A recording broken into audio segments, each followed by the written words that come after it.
Hi guys, so today we're going to be doing permutations and combinations, something that you should have been familiar with previous math classes, and we're just going to be reviewing it and maybe adding some new things that we might not have known about before.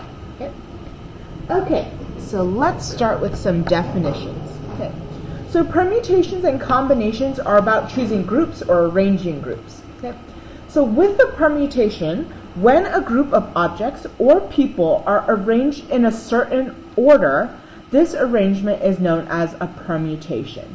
And with a permutation, the order is very important. Right? So the arrangements of objects or people in a line then is known as a linear permutation. Okay?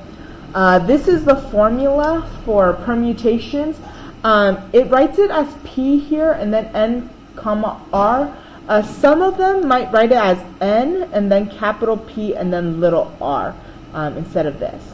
Okay, and so what it is it's N factorial divided by N minus R factorial. Okay, and so N is how many objects there are, and R are how many you're actually arranging. Okay. So with permutations, this is one way to remember the formula. I actually don't even use the formula for permutations, and I'm going to show you a little bit why on our first example. Okay. So here, there are 10 finalists in a figure skating competitions. We want to know how many ways can gold, silver, and bronze medals be awarded. Okay.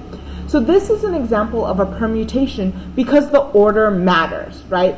If you're an athlete, being first place and getting gold is different than getting silver, and it's different from getting bronze, and it's different from not even getting a medal at all, right?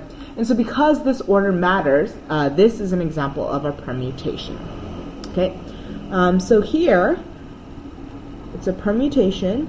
There are 10 objects, or in this case, people that we're ordering, and then we have 3 places for them, okay? So in the book, it writes it like this. You can also see it sometimes written like this.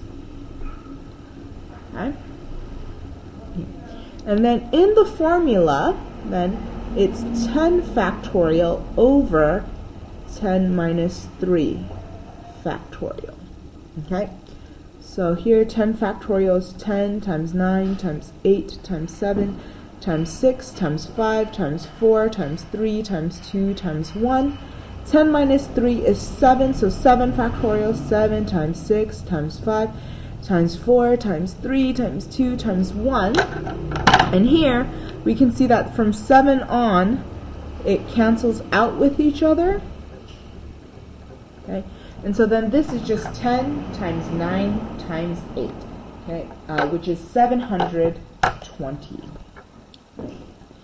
So there are 720 ways that these finalists can be medaled. Okay, so I was saying how for permutations I don't really use this formula. The reason why is I think of it this way, right? There's gold, there's silver, and there's bronze, right? In the beginning, 10 options for gold, 9 options for silver then, and then 8 options for bronze, and so 10 times 9 times 8, same thing, 720. Okay. So that's what I do instead of using the formula for permutations, and it's based off of this idea. Okay. So why don't you try CYP1, and then once you're done, come check your answer. Okay, you should have gotten 3024. Okay. If you got that right, you can move on to the next example. If not, here is your explanation. Okay, so there's 9 reporters, and we're picking 4 of them to cover different stories. Okay, obviously what you cover matters, right? Covering something about animals is different from covering something about a war or something like that, right? So that's why order matters, and that's why it's a permutation. Okay, 9 objects, or in this case people, and we're picking 4 to cover. So this is the formula for it, or like I think about it, it's 4 stories. In the beginning, you have 9 reporters that are possible to cover this story. After this one is chosen, then there's only 8 left, then only 7 left, then only 6 left. 9 times 8 times 7 times 6 is 3024. Okay. Okay. The next one talks about permutations with repetitions. Okay? So here, suppose we want to rearrange the letters of the word geometry to see if we can make a different word. Okay? As you can see, if the two E's were not identical, right? Like if one was green and one was purple, and as we arrange it, then it will be different, right? And so in that case, we can just do permutation 8 of 8, right? However, if the E's looked identical, then whether it was this E in second place or this E in second place, we wouldn't be able to tell the difference, right? And so to account for that, we have to then divide out the repetitions. Okay? And so that would be here in permutation 2 of 2. Okay? So when some letters or objects are alike, we're going to use the rule here to find the number of permutations, to take out the repetition. Okay? So the number of permutations of n objects, of which p are alike and q are alike, is n factorial divided by p factorial over q factorial. Okay? So let's look at example 2. Okay? So example 2, we have the word Mississippi, and we're going to rearrange these letters. Okay? So here, what you can see is that I repeats 1, 2, 3, 4 times. S happens 4 times. And P repeats twice, or 2 times. Okay? So, if we are rearranging the letters, Mississippi has 1, 2, 3, 4, 5, 6, 7, 8, 9, 10, 11 letters. So it's 11 factorial divided by I repeats 4 times, so 4 factorial. S repeats 4 times, so 4 factorial. And P repeats twice, so 2 factorial. Okay? So then I'm going to write out 11 factorial. That's 11, 10, 9, 8, 7, 6, 5, 4, 3, 2, and I almost wrote 2 twice, and 1. Right? 4 factorial, 4, 3, 2, 1, 4 factorial again, 4, 3, 2, 1, and then 2 factorial is 2 times 1. Okay? So then let's take out repeats and simplify it. Okay, so 4, 3, 2, 1, 4, 3, 2, 1. Okay? So 4 and 2 here make 8, so I can cross up that 8. And then 3 and 2 here make 6, so I can cross up that 6. So then it's just 11, 10, 9, 7, and 5. So 11 times 10 times 9 times 7 times 5 is 34,650. So there are 34,650 ways to rearrange the letters of Mississippi. Okay. So why don't you try CYP2, and once you're done, come check the answer. Okay, you should have gotten 420. If you got that right, you can move on to the next example. If not, here is your explanation. Okay, so decided has 7 letters, so that's why it's 7 factorial here. However, E repeats 2 times and D repeats 3 times. And so to take out the repetitions, we're going to divide it by 2 factorial for the E 2 times and the 3 factorial because of the D the 3 times. Okay? 7 factorial, 7 times 6 times 5 times 4 times 3 times 2 times 1. 2 factorial is 2 times 1. 3 factorial is 3 times 2 times 1. And then I'm going to simplify. So 3, 2, 1, 3, 2, 1. And then here, 2 goes into 4 twice. So I can change that to a 2. And then 7 times 6 times 5 times 2 is 420. And there you go.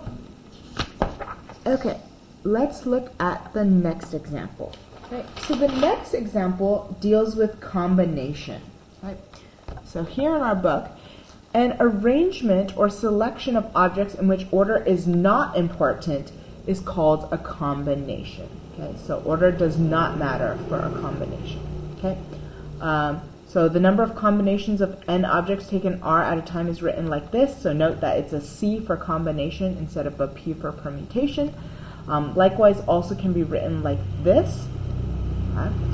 And then here for a combination, so a good example of a combination is if the teacher was picking several students in the class to go on a special field trip or something, right?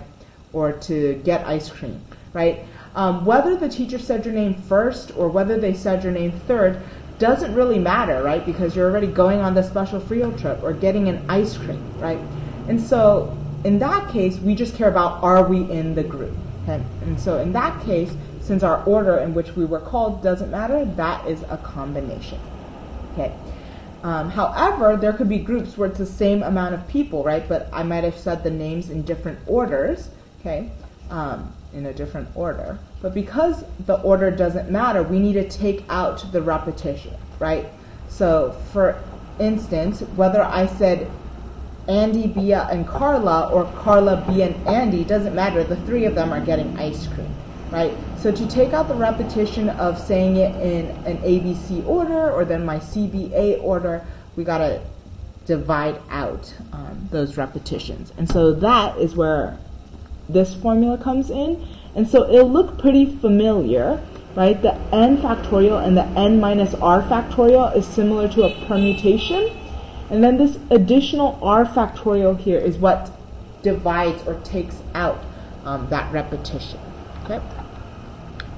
Okay, so let's look at example 3. Okay, so a group of 7 students working on a project need to choose 2 students to present the group's report. Okay, how many ways can they choose the 2 students? Right. So in this way, the order doesn't matter. Okay, so in this case, the order doesn't matter, right? Because if we chose Andy and Beatrice to present the report, or whether we chose Beatrice and Andy to present the report, it doesn't matter. They're presenting the report, right? And so that's why this is a combination. Okay. So here, it will be, as the book writes it, C, 7 people, 7 students, and we're choosing 2 of them. Or sometimes we might see it as 7 and then C2. Okay. This means 7 factorial over 7 minus 2 factorial and times 2 factorial. Okay, so then I'm going to write it. So 7 factorial is 7 times 6 times 5 times 4 times 3 times 2 times 1. 7 minus 2 is 5, so 5 factorial, 5 times 4 times 3 times 2 times 1. And then 2 factorial is 2 times 1. So now let's simplify. So 5, 4, 3, 2, 1. And then 6 divided by 2 is 3. So I can change this to 3. 7 times 3 is 21. And so there are 21 ways that we can choose these 2 students. Okay. So why don't you try CYP3, and then once you're done, come check your answer. Okay, so you should have gotten 35. If you got that right, you can move on to our last example. If not, here is your explanation. Okay, so here it's a family of septuplets. That's when there's 7 all at once. Okay, and if we're picking 3 of them to do dishes, right? It doesn't matter in which order we say their name. They're doing the dishes, or just kidding, doing laundry. Okay, so that's why it's a combination. Okay. Could be written as this or this. Okay. So using that formula, that's 7 factorial over 7 minus 3 factorial times 3 factorial. Here's 7 factorial. 7 minus 3 is 4, so here's 4 factorial, and then here's 3 factorial. Okay. Then simplifying 4, 3, 2, 1, 4, 3, 2, 1. 3 times 2 is 6, so I can use that to cross out this 6, and then it's just 7 times 5, and that's 35. Okay, moving on to our last example. Okay. So in more complicated situations, you may need to multiply combinations and/or permutations. Okay. So here in example 4, we have 5 cards that are going to be drawn from a standard deck of cards. We want to know how many hands consist of 3 clubs and 2 diamonds. Okay. So by the fundamental counting principle, we can multiply the number of ways to select 3 clubs times the number of ways to select 2 diamonds. And again, only the cards in the hands matter. The order in which they're drawn doesn't matter, so we're going to use combination. Okay. So here, for our clubs, right, there are 13 clubs or clovers in a deck of cards, and here we want 3. So again, you might see that as 13C3. Okay. And then for our diamonds, right, there's 13 diamonds, and this time we're choosing 2 of them.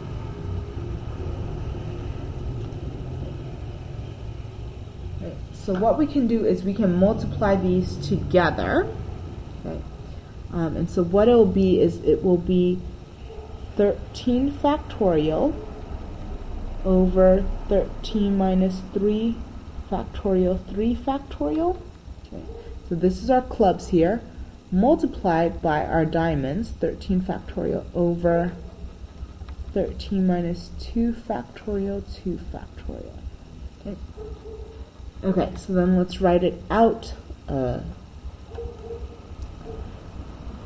13, 12, 11, 10, 9, 8, 7, 6, 5, 4, 3, 2, and 1 over 10 factorial, 10, 9, 8, 7, 6, 5, 4, 3, 2, and 1, and then 3 factorial here, 3, 2, 1.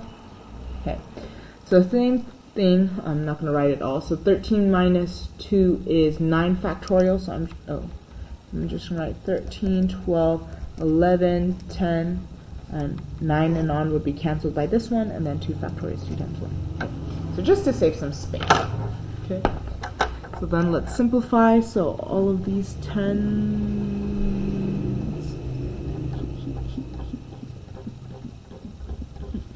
3 times 2 is 6, so 12 divided by 6 is 2, so I can change this to a 2. Okay. 10 divided by 2 is 5, so I can change this to a 5. Okay, so now I just need to multiply what I have left, so 13 times 2 times 11 times 13 times 12 times 11 times 5. And that gives me, oops, sorry, 13 minus 2 is 11, so actually covers all the way here, and so then this is 6. Okay, try again. 13 times 2 times 11 times 13 times 6. Okay, and then that gives me 22,308. Okay.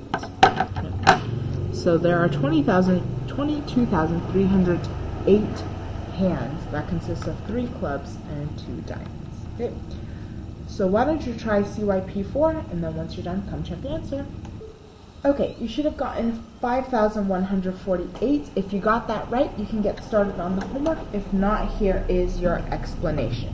Okay, so in a deck of cards, there are 4 suits. Okay, and so then that's why here, that's why there's 4 here. Okay. And in each suit, there are 13 cards per suit. And here we want 5 of the same. Right? It's a 5-card hand. Okay. So that's why it's 13 in each suit, and we're choosing 5 of them. Okay, but there are 4 possibilities, right? It could be all diamonds, all hearts, all clubs, or all spades. Okay, so that's why we're multiplying by 4. Okay, so 13C5. 4 times 13C5 is 13 factorial over 13 minus 5 factorial times 5 factorial.